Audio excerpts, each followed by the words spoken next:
ನಮಸ್ಕಾರ ಕನ್ನಡಿಗರೇ, ಎಲ್ಲರಿಗೂ ನನ್ನ ಪ್ರೀತಿಯ ಯೂಟ್ಯೂಬ್ ಚಾನಲ್ PR ಯೂಟ್ಯೂಬ್ ಚಾನಲ್ಗೆ ಪ್ರೀತಿಯ ಸ್ವಾಗತ. ಇವತ್ತಿನ ವಿಷಯ ಅಣ್ಣವ್ರ ಅಭಿಮಾನಿಗಳಿಗೆ ಜೀವರಾಜ್ ಅಳ್ವಾ ಅವರು ಕೊಟ್ಟಂಥ ಆಫರ್ ಏನು. ಜೀವರಾಜ್ ಅಳ್ವಾ ಹಾಗೂ ರಘುಪತಿಯವರು ಹಾಗೂ ಕೃಷ್ಣನ್ ಅಯ್ಯರ್ ಅಂತ ಒಬ್ಬರು, ಇವರು 3 ಜನ ಅಣ್ಣವ್ರ ಅಭಿಮಾನಿಗಳಿಗೆ ಕೊಟ್ಟಂಥ ಆಫರ್ ಏನು, ಇದ್ರ ಬಗ್ಗೆ ನಿಮಗೆ ಮಾಹಿತಿ ನಾನು ಕೊಡ್ತೀನಿ.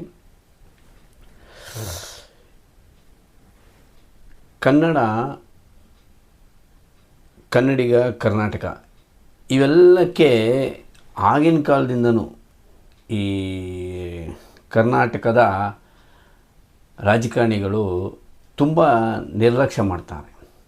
ಈಗಿಂದಿಲ್ಲ, ಸುಮಾರು ವರ್ಷಗಳಿಂದ ಕರ್ನಾಟಕ ರಾಜಕೀಯ ಉದಯವಾದದಿಂದನೂ ಕನ್ನಡಿಗ, ಕರ್ನಾಟಕ ಅಂದ ತಕ್ಷಣ, ಕನ್ನಡದ ಸಮಸ್ಯೆಗಳಂದ ತಕ್ಷಣ ರಾಜಕಾರಣಿಗಳು ಒಂಥರ ನಿರ್ಲಕ್ಷ್ಯ, ಸೈಡ್ ಬಿಸಾಕನ್ನ ಒಂದು ಥರ ಇದನ್ನು ಮಾಡ್ತಾಯಿದ್ದಾರೆ.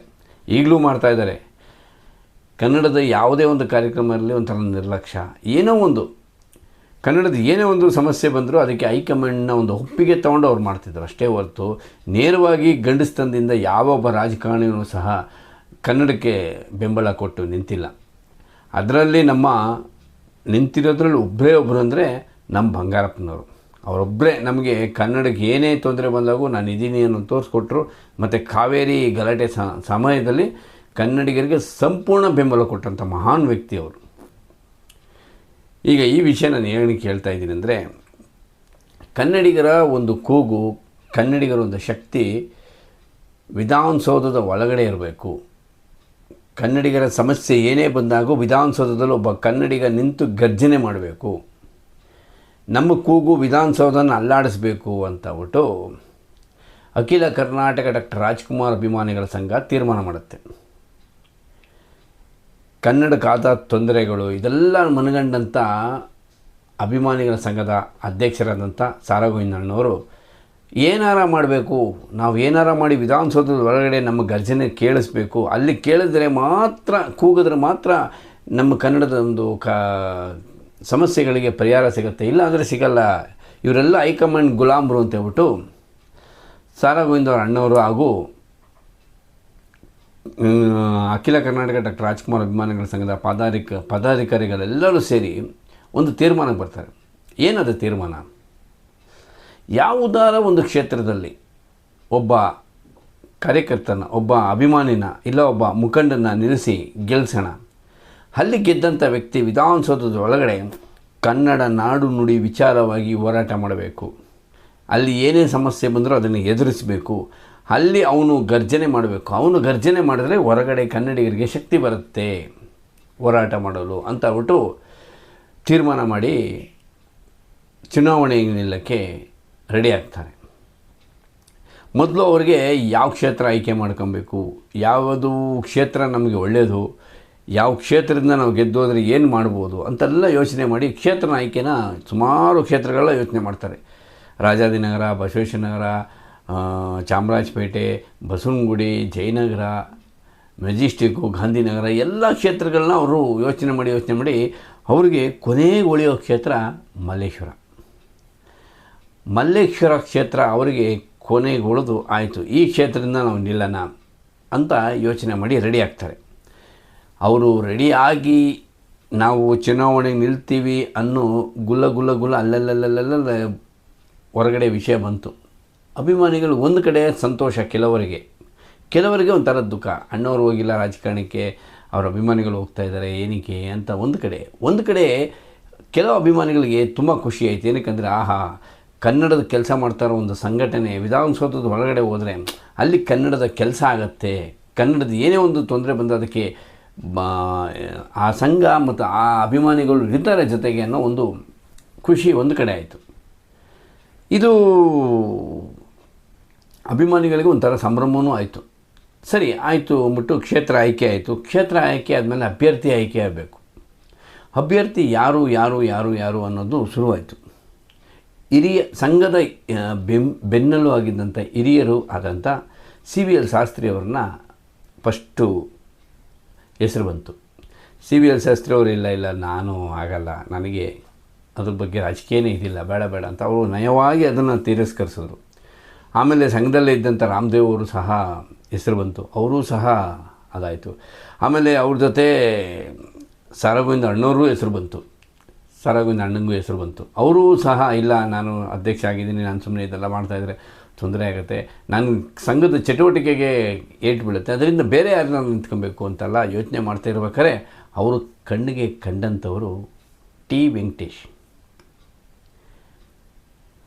ಇಂದಿನ ಈ ಸಂಜೆ ಪತ್ರಿಕೆ ಹಾಗೂ ಅರಗಿಣಿ ಪತ್ರಿಕೆ ಹಾಗೂ ಅಭಿಮಾನ್ ಹೋಟೆಲ್ನ ಮಾಲೀಕರಾದಂಥ, ಅಭಿಮಾನ್ ಪ್ರಕಾಶನದ ಮಾಲೀಕರಾದಂಥ ಸನ್ಮಾನ್ಯ ಶ್ರೀ ಟಿ ವೆಂಕಟೇಶ್ ಅವರು ಆಯ್ಕೆಯಾಗ್ತಾರೆ. ಸರಿ, ಟಿ ವೆಂಕಟೇಶ್ ಅವರು ಅವರು ಸಂಘದಲ್ಲೂ ಇದ್ದರು, ಬೇರೆ ಅವರು ಅಖಿಲ ಕರ್ನಾಟಕ ಡಾಕ್ಟರ್ ರಾಜ್ಕುಮಾರ್ ಅಭಿಮಾನಿ ಸಂಘದಲ್ಲೂ ಇದ್ದರು ಅವರು. ಆದ್ದರಿಂದ ಅವ್ರ ಆಯ್ಕೆ ಎಲ್ಲರಿಗೂ ಒಪ್ಪಿಗೆ ಆಯಿತು, ಸರಿಯಾದ ವ್ಯಕ್ತಿ ಇವರು ಅಂತಬಿಟ್ಟು. ಸರಿ ಆಯಿತು ಅಂದ್ಬಿಟ್ಟು ಅವ್ರನ್ನ ಅಭ್ಯರ್ಥಿಯಾಗಿ ಘೋಷಣೆ ಮಾಡ್ತಾರೆ. ಪಕ್ಷೇತರದ ಅಭ್ಯರ್ಥಿಯಾಗಿ ಟಿ ವೆಂಕಟೇಶ್ ಅವ್ರನ್ನ ಘೋಷಣೆ ಮಾಡ್ತಾರೆ. ಸರಿ ಆಯಿತು, ಚುನಾವಣೆಯ ನಾಮಪತ್ರ ಸಲ್ಲಿಸುವ ಸಮಯನೂ ಬರುತ್ತೆ, ನಾಮಪತ್ರನೂ ಸಲ್ಲಿಸ್ತಾರೆ. ನಾಮಪತ್ರ ಸಲ್ಲಿಸಿದ್ರ ಮೇಲೆ ಇವರಿಗೆ ಆನೆ ಗುರುತು ಕೊಡ್ತಾರೆ. ನೋಡಿ, ಆನೆ ಇದ್ರೂ ಕೋಟಿ ಸತ್ರು ಕೋಟಿ, ಆನೆ ಗಣೇಶನ ಒಂದು ಪ್ರತಿಬಿಂಬ. ಸರಿ ಆಯಿತು ಅಂದ್ಬಿಟ್ಟು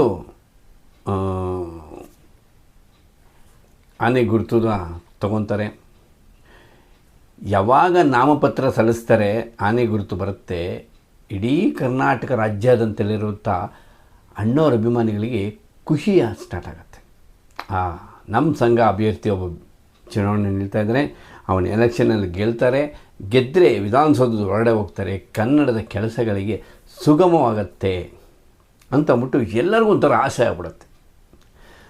ಯಾವ ಥರ ಸಂಭ್ರಮ ಅಂದರೆ, ಎಲ್ಲರೂ ಸಹ ಅಭಿಮಾನಿಗಳು ಸಂಘ ಕಚೇರಿಗೆ ಲೆಟ್ರ್ ಬರೀತಾರೆ, ನಿಮ್ಗೇನು ಕೆಲಸ ಇದ್ದರೆ ಹೇಳಿ, ನಾವು ಬಂದು ಮಾಡ್ಕೊಂಡು ಹೋಗ್ತೀವಿ, ಎಲೆಕ್ಷನ್ ಕೆಲಸ ಏನಿದೆ ಹೇಳಿ ಬಂದು ನಾವು ಮಾಡಿಕೊಡ್ತೀವಿ, ನಾವು ಬರ್ತೀವಿ ಅಂತ ಪ್ರತಿಯೊಂದು ಊರಿಂದನೂ ಒಬ್ಬೊಬ್ಬ ಅಭಿಮಾನಿಗಳು ಸಾರಾಗೋವಿಂದ ಅಣ್ಣವರಿಗೆ ಪತ್ರ ಬರೀತಾರೆ. ಅಣ್ಣ ನಿಮ್ಗೇನು ಬೇಕು ಹೇಳಿ, ನಾವು ಬರ್ತೀವಿ, ನಾವು ಸಂಘದ ಅಭ್ಯರ್ಥಿಗೆ ಸಪೋರ್ಟ್ ಮಾಡ್ತೀವಿ, ನಾವು ಕೆಲಸ ಮಾಡಿಕೊಟ್ಟು ಹೋಗ್ತೀವಿ. ಎಲ್ಲ ಇಡೀ ಕರ್ನಾಟಕ ರಾಜ್ಯಾದ್ಯಂತ ಅಭಿಮಾನಿಗಳು ಒಕ್ಕಲವಾಗಿ ಬರ್ತಾರೆ, ಪತ್ರಗಳನ್ನ ಬರೀತಾರೆ. ಇದರಿಂದ ಸಾರಾಗೋವಿಂದ ಅಣ್ಣವರು ಸಮಾಧಾನ ಮಾಡ್ಕೊಳ್ಳಿ, ನಾವು ಎಲ್ಲ ಇದ್ರ ಬಗ್ಗೆ ಒಂದು ಮಾಹಿತಿನ ಮತ್ತು ಪತ್ರಿಕಾಗೋಷ್ಠಿನ ಮಾಡ್ತೀವಿ ಅಂತೇಳ್ಬಿಟ್ಟು ಸ್ವಲ್ಪ ಇದಾಗಿ, ಸರಿ ನಾಮಪತ್ರ ಸಲ್ಲಿಸೋದಾಯಿತು. ಇನ್ನೇನು ಚುನಾವಣೆ ಹತ್ರ ಬರೋ ಸಮಯ ಬರುತ್ತದೆ.